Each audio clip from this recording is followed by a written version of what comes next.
Okay, so I'm getting ready to address a comment, y'all, that I made that got the men folk in a tizzy. And so the comment that I'm showing right now is under the original post where I made the comment. The comment on the green screen is some guy who made a video, because a bunch of them have been making video replies to my comment. Quick disclaimer, okay?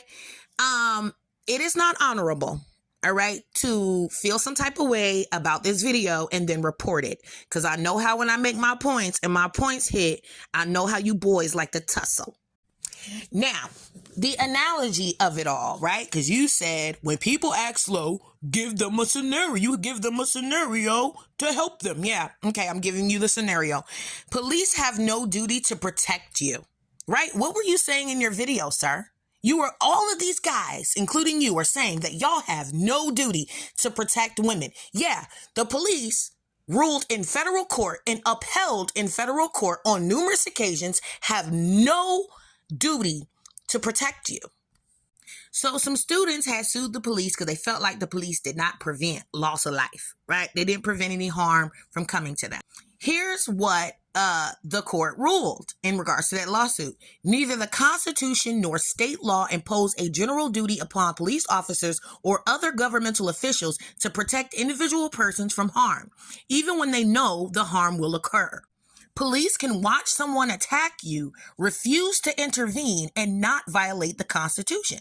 The Supreme Court has repeatedly held that the government has only a duty to protect persons who are in custody, he pointed out. Courts have rejected the argument that students are in custody of school officials while they are on campus. Custody is narrowly confined to situations where a person loses his or her freedom to move freely and seek assistance on their own, such as prisons, jails, or mental institutions. In the cases DeShaney v. Winnebago and Town of Castle Rock v. Gonzalez, the Supreme Court has ruled that police agencies are not obligated to provide protection of citizens. In other words, police are well within their rights to pick and choose when to intervene to protect the lives and property of others, even when a threat is apparent. Now, everyone knows that the police agencies have been summed up with the phrase to protect and serve, a model that has in recent decades been adopted by numerous police agencies. But what happens when these police agencies don't protect and serve? That is, what happens when one party in this alleged social contract doesn't keep up its end of the bargain? The answer is very little, right? And it says here at the top, and by the very nature of being a contract, we are meant to believe this is a two-way street.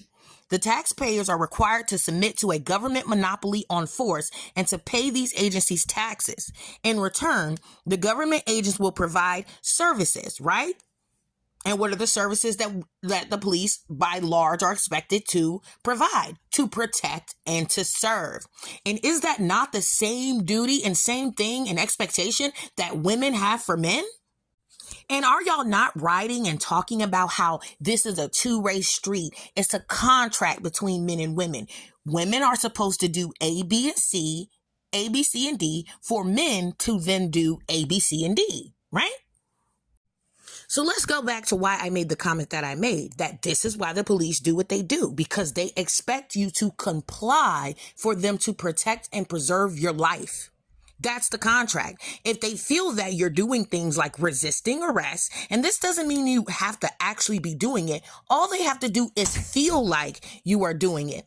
Just like all men have to do is feel like you're dressed inappropriately. All they have to do is feel like you're talking inappropriately. All they have to do is feel like you handled the situation inappropriately, and they don't have to intervene. They don't have to protect. They don't have to do anything. And they feel like you don't have to be that if you're not in their custody. Go back to when the court was basically saying that in order to be protected, okay, you have to be in the custody of the police. Men are saying, if you are not in the custody of me as a man, I am not going to protect you. I'm not going to care about your life. I'm not going to care about your well-being. That's the same shit the police said. That's the same shit the police said when we were out here marching for y'all lives. When we were out here marching saying Black Lives Matter, when some of us, not all of us, but some of us were out at rallies getting hit by tear gas and rubber bullets. That personally happened to me, y'all, in Charlotte, North Carolina. Okay. And just like the people who backed the blue and upheld the police and what they were saying, y'all sound just like them.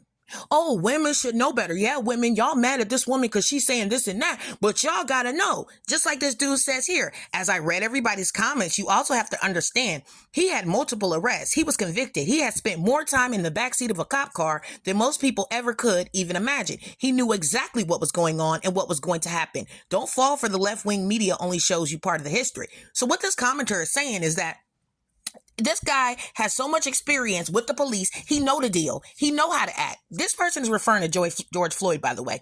He know how to act. He know how to carry himself. He know what he has to do to receive the protection and the preservation of life from the police.